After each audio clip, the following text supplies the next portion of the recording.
Shalom, perkenalkan nama saya Devianto Ketonapa, saya dari Teknik Perminyakan D dengan NIM 2101140. Di sini saya akan mempresentasikan hasil dari praktikum saya yang berjudul tentang kapasitansi dieletrik.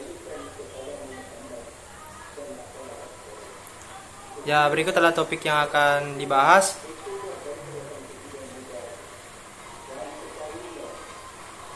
Kapasitor plat sejajar terdiri dari dua plat logam dalam keadaan saling sejajar dan terpisah dengan jarak yang lebih kecil dibandingkan dimensi linear plat. Di antara kedua plat disisipkan bahan elektrik dalam wujud padat seperti kertas, mika, dan lain-lain. Cair seperti air dan larutan elektrolit atau gas seperti udara.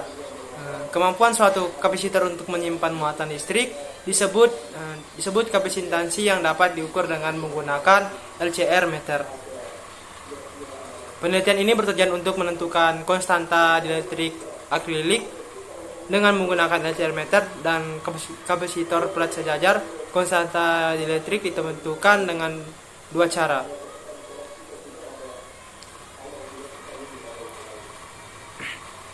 Kapasitor merupakan komponen elektronik yang berfungsi menyimpan muatan listrik, medan listrik, dan energi potensial listrik. Kapasitor terdiri dari dua konduktor yang berdekatan tetapi terisolasi satu dengan lainnya dan membawa muatan yang sama besar namun berlawanan. Ya, tujuan dari praktikum ini yaitu untuk memahami prinsip kerja kapasitor dua plat sejajar, mengamati hubungan antara parameter dua plat sejajar dan besarnya kapasitansi, dan mengamati pengaruh bahan elektrik terhadap besarnya kapasitansi. Kapasitansi adalah suatu ukuran dari kapasitas penyimpanan muatan untuk suatu perbedaan potensial tertentu. Jika sebuah kapasitor dapat menyimpan muatan Q ketika dihubungkan dengan seda potensial V, maka kapasitansi kapasitor tersebut didefinisikan sebagai berikut. Kapasitansi didefinisikan sebagai kemampuan dari suatu kapasitor untuk dapat menampung muatan elektron Coulomb. Pada abad 18 menghitung bahwa satu Coulomb sama dengan 625 X1018 elektron. Kemudian Michael Faraday membuat postulat bahwa sebuah kapasitor akan memiliki kapasitansi sebesar 1 farad jika dengan tegangan 1 volt dapat membuat muatan elektron sebanyak 1 volt.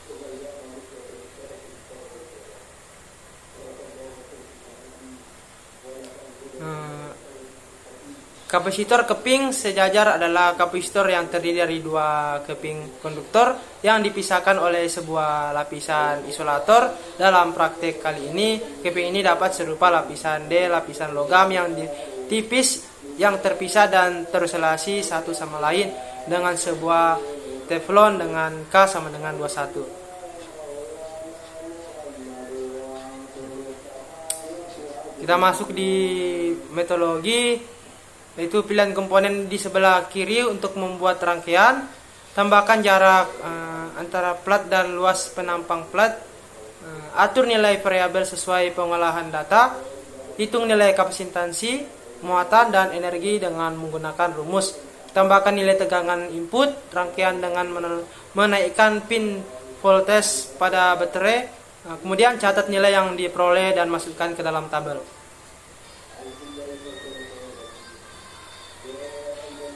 Alat-alat yang akan digunakan dalam simulasi yaitu menggunakan patch Colorado, kapasitor, baterai, dan milimeter blok. Pengolahan datanya, data 1 tanpa bahan dieletrik D sama dengan 6,5 A 100 sampai 235 penambahan 15. Data 2 dengan bahan dieletrik teflon sama dengan 21 D sama dengan 6,5 A sama dengan 100 sampai 235 penambahan 15. Dan berikut adalah gambar tabel regresi linear data 1 dan tabel regresi linear data 2. Dan kapasitor keping sejajar adalah kapasitor yang terdiri dari dua keping konduktor yang dipisahkan oleh sebuah lapisan isolator. Dalam praktek kali ini, keping ini dibuat serupa lapisan logam yang tipis yang terpisah dan terisolasi satu sama lain dengan sebuah teflon dengan K sama dengan 21. Dan berikut adalah gambar grafik regresi linear data 1 dan grafik regresi linear data 2. Dan berikut adalah perhitungan regresi linear data 1 dan regresi linear data 2.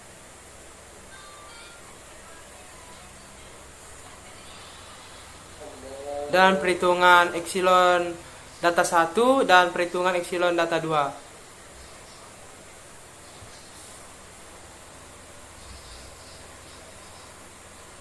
Dan inilah hasil dari perhitungan error saya.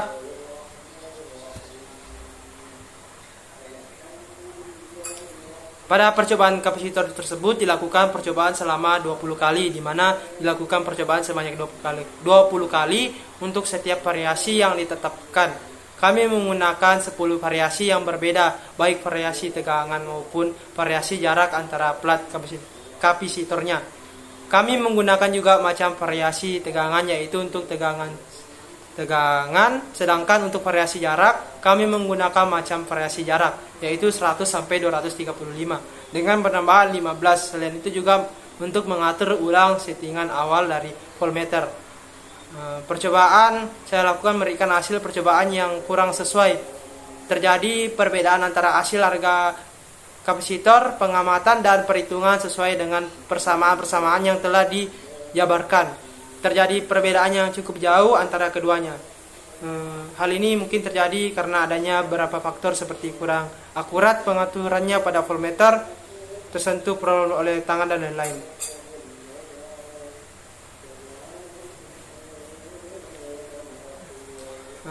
Kesimpulannya, prinsip kapasitansi suatu kapasitor yaitu kapasitansi bekerja pada kapasitor dengan menyimpan muatan listrik sehingga menghasilkan beda potensial tegangan pada permukaan kapasitor. Diketahui hubungan kapasitansi C dengan jarak antara plat D antara bawah. Jika jarak diperkecil maka nilai kapasitansi bertambah atau semakin besar. Sedangkan apabila jarak diperbesar, kapasitansi berkurang. Dapat disimpulkan bahwa kapasitansi kapasitor C berbanding terbalik dengan jarak antara kedua plat konduktor. Diketahui hubungan kapasitansi C dengan luas permukaan plat A adalah jika luas permukaan plat diperbesar maka nilai kapasitansi bertambah atau semakin besar, sedangkan apabila luas permukaan diperkecil kapasitansi berkurang, sehingga dapat disimpulkan kapasitansi C sebanding dengan luas permukaan A. Saat melakukan percobaan pada simulasi PET, alangkah baiknya lebih teliti saat melihat alat ukur. Pada saat melakukan perhitungan, alangkah baiknya lebih teliti dan tidak mengulur-ulur waktu agar hasil yang diperolehkan lebih akurat. Ya, sekian dulu dari presentasi dari saya. Terima kasih. Bila salah kata mohon dimaafkan. Shalom.